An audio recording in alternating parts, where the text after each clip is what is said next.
Hey, my name's Inter, welcome back to the channel. Patch 10.4 brings a new Mayan God, a new crossover event, some insane balance changes with huge implications, and a whole lot more. So here's everything you need to know about patch 10.4 in 6 minutes. So first up on the agenda we have the new Mayan goddess, Chel. I'll only cover her very briefly here, but I do have a full video going more in depth on her, I'll link that below if you're interested. So Chel is a mage that brings a balance of damage and utility through her CC and healing. She is at her best when she can damage enemies as well as affect her allies with her abilities at the same time. Her passive stacks once per god hit with any of her abilities and can gain multiple stacks per ability, and at 6 stacks her next basic attack is larger and deals bonus damage.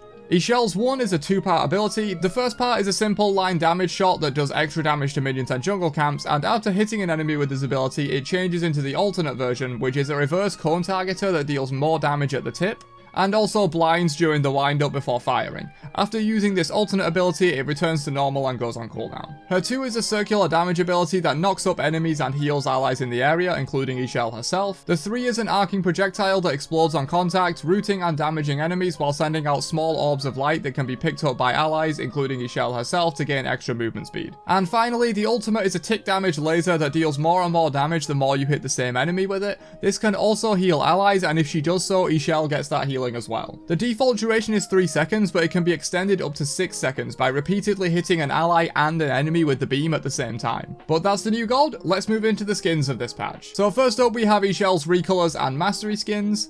The G.I. Joe crossover is launching this patch with skins for Neith, Susano, and Hu Yi. Each of these gods is getting 2 G.I. Joe skins this patch. Baba Yaga gets a bean-themed skin. There are also 4 new Hope Reborn skins for Athena, Morrigan, Charybdis, and Maui. The new HUD that was disabled due to performance issues last patch should be back in 10.4 with improvements. Players can also now use whichever HUD they prefer, with PC defaulting to the new HUD and console defaulting to the old one because of all the issues they had with the new HUD. A couple of small gameplay changes for Conquest as well. Firstly, the shutdown rewards and rewards for killing players much lower level than you have been dialed back from their previous iteration and now sit somewhere in between pre-10.3 and 10.3 levels. While Blue Buff also gets 2 extra effects, 5 extra true damage to minions from your abilities to help solo laners with lane clear, and 3% current health true damage to jungle bosses to make the buff a bit more useful late game. Moving into item changes, first up is a sweeping nerf to percentage penetration across the board to help address the lack of tanks being tanky lately. All previous 20% pen items are now 16%, while all previous 10% pen items are now 8%. The cap has also been reduced from 40% to 32%, so this won't affect how many items and the combination of items you need to hit the percent pen cap. Everything will just be reduced across the board. You can still build a previous 20% pen item and 2 previous 10% pen items and hit the cap. You'll just be at 32% instead of 40%. This also applies to percent prot reduction items like Executioner and Demonic Grip, but of course they aren't affected by the cap since they're not penetration. Also in this section, Soul Eater and Atalanta's Bow have had their 10% pen removed in favour of 10 flat pen, which should make them a little bit better early game as a rush, but a bit worse late game. Serrated Edge, Mail of Renewal, Jotun's Figure, and Stone of Gaia were missed in the 10.3 healing reduction pass and have been adjusted down in 10.4, basically according to 10.3 rules. Tainted Steel now reduces more healing and returns 120% of it to you instead of 100%, same for Amulet.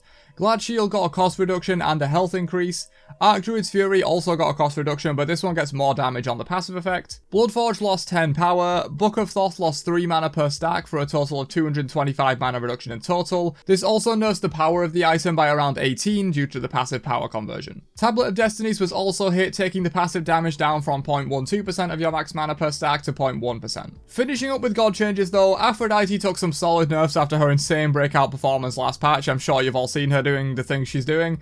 Kiss now shares less of her protections and gives less movement speed, while Lovebirds has an increased cooldown, refunds less cooldowns, and has reduced healing. Guan took a small nerf to his Conviction heal. Cernunnos Autumn Stance on Shifter of Seasons now only reduces physical defense, not both, and reduces much less early game and a little bit less late game as well. Ishtar took another nerf to the AoE strike shot of her steroid ability. It's much weaker early game now, but basically the same late. Chat got more base damage on his axe, and Rain Dance now reduces enemy power by 10% to the enemies in the area.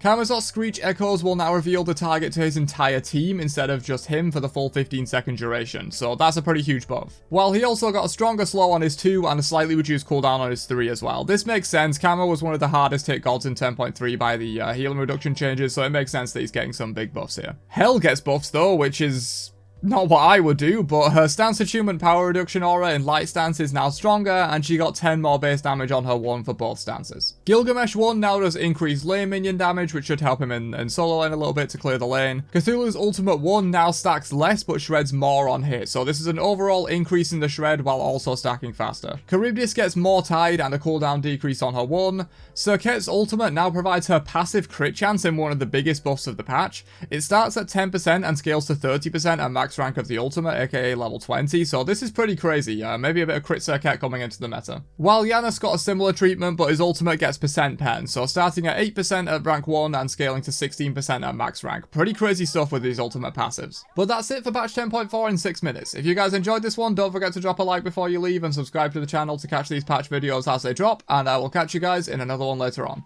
Have a great day, and peace out, you nerds.